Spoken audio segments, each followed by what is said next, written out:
da deyim. Rəqabət yoxdur axı. Hə, Parlamentdə problem Bahar ordadır, xanım çıxış eləyib hesabat verəndə orada biri qalxıb demiş, ay Bahar xanım, boşanmalar niyə bu qədərdir? Niyə bax bir dənə sosial sorğu keçirsiniz? Çox maraqlı bir statistika deyim, biz boşanmalarda Avropanı önləmişik artıq. Avropanı keçmiş. Belə şeylərdə çox rahat şəkildə davalar inkişaf edə bilir.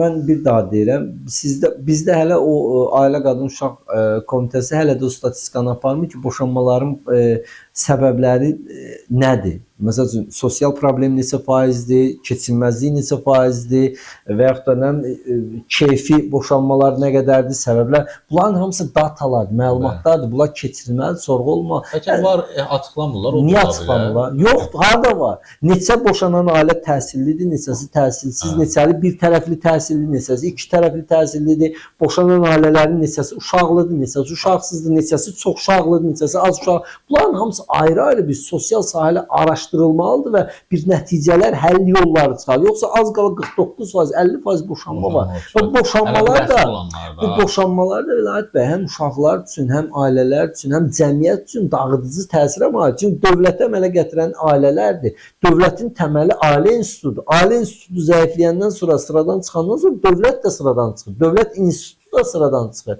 Bunlar humanitar məsələ kimi baxır buna. Buna ciddi bir siyasi, sosial, iqtisadi məsələ kimi. Humanitar hər şey boşanır da, nə var axı boşanır da.